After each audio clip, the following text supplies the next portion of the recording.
Welcome back to our channel. Today is a truly beautiful day to dive deep into the drama unfolding in Port Charles. We have so much to unpack from this latest episode, and I am practically buzzing with excitement to share my thoughts with all of you.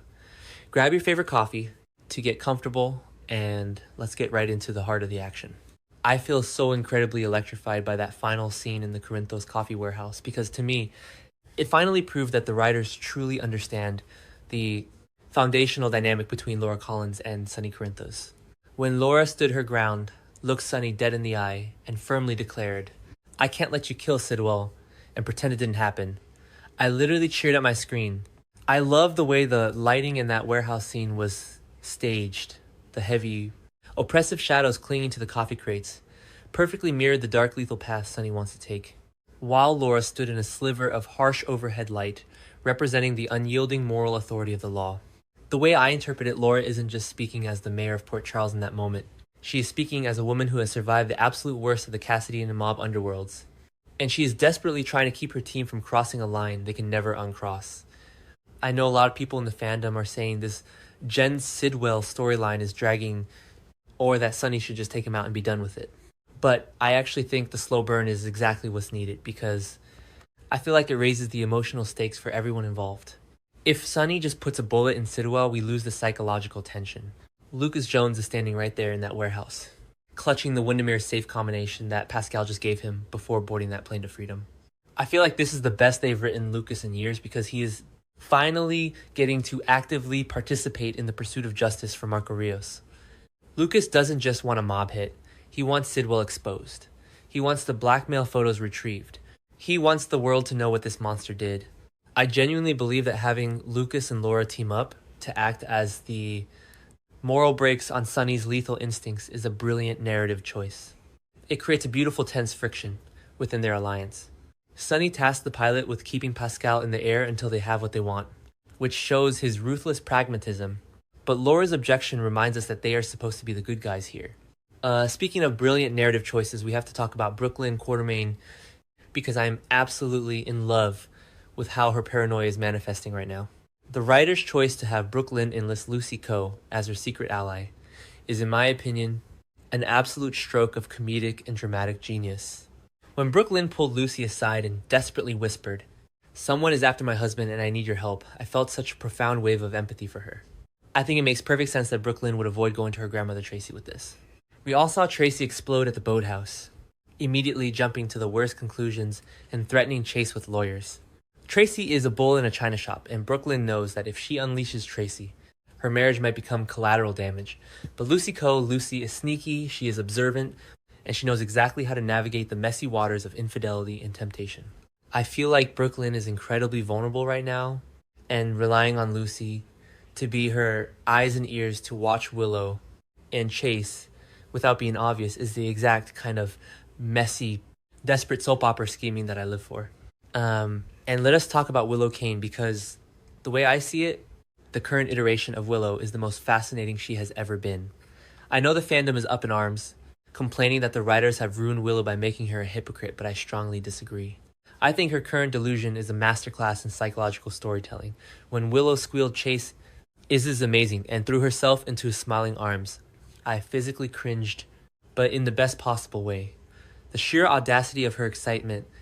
She is completely fixated on her ex-husband, utterly blind to the boundaries of his marriage to Brook Lynn.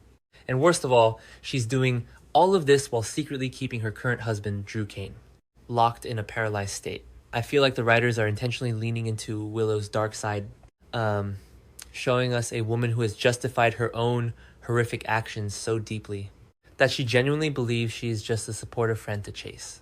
When Chase smiled and caught her in that hug, I felt a deep pang of sorrow for him. Chase is a good man, and I believe he genuinely views this as a pure moment of celebration. But what exactly is the good news? I am on the edge of my seat trying to figure out if Alexis Davis has finally finalized baby Phoebe's adoption papers, or if Chase has actually decided to accept Willow's highly manipulative job offer to work as her chief of staff in Washington, D.C. If it's the job offer, I will be screaming at my television. Because he promised Brook Lynn it would be a mutual decision, I think Michael Corinthos' invisible hand in pushing these two together is making this storyline incredibly rich. Michael is setting a trap and Willow is walking right into it with a massive, oblivious smile on her face. I love the physical acting in that hug scene. Willow held on just a second too long. Her eyes closed in a way that screamed romantic longing, while Chase just looked happy and relieved. It is a slow-motion car crash and I cannot look away. This brings me to the incredible dynamic between Nina Reeves and Liesl Obrecht.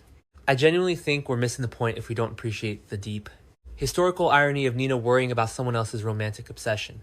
When Nina confided in Liesl, expressing her deep fear that Willow is setting herself up for massive heartbreak, I felt the raw, maternal desperation in her voice. Nina is a lot of things, but she is not stupid. She can see the way Willow looks at Chase. She knows that this is not just the interest of a good friend. I think it is so poignant that Nina, who has made so many catastrophic mistakes in the name of love, is now forced to watch her daughter walk down the exact same destructive path. But the absolute highlight of that interaction was Liesl's response.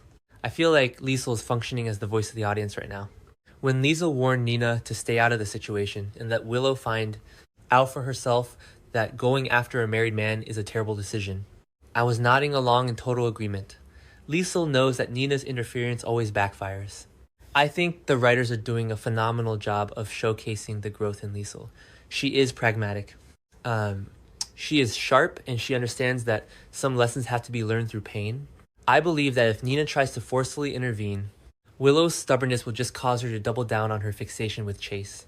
The history between Nina and Willow is so fraught with tension and broken trust, and I love that the show is using this Chase situation to test their fragile mother-daughter bond. I feel so anxious for Nina because she is watching a train wreck happen in real time, and her own aunt is telling her to just let it crash. Now let us pivot to the high-stakes tension happening in the art world, because the confrontation between Ethan Lovett and Ava Jerome gave me absolute chills. When Ethan cornered Ava and made his demand, the air in the room was thick with history and hostility. Ava just looked at him with that signature ice-cold smirk and said, "You want me to keep my mouth shut?" I love the way the camera lingered on Ava's face in that moment. Ava Jerome is the undisputed queen of leverage in Port Charles, and handing her a secret.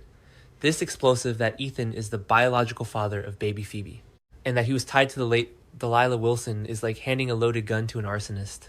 I think the chemistry between these two characters is off the charts, rooted in mutual distrust and survival instincts. I feel like this is the best they've written Ethan since his return because it adds a layer of tragic, self-sacrificial nobility to his character. Ethan doesn't want Ava to keep quiet to protect himself. He wants her to keep quiet to protect Phoebe. The way I interpret his motivations, Ethan has looked at his own chaotic grifter lifestyle, and he has looked at the stable, loving home that Chase and Brook Lynn can provide, and he has made the ultimate sacrifice. He wants his baby girl to be raised in a family full of love, far away from the danger that follows him and the legacy of Delilah's shady art connections. When Ethan practically begged Ava to understand that he just wants what is best for the child, I felt my heart break for him. I know some fans think Ethan is just running from responsibility, but I actually think this is the most responsible thing he has ever done. He is breaking his own heart to ensure Phoebe has a good life. But of course this is General Hospital, and secrets have a way of clawing their way to the surface.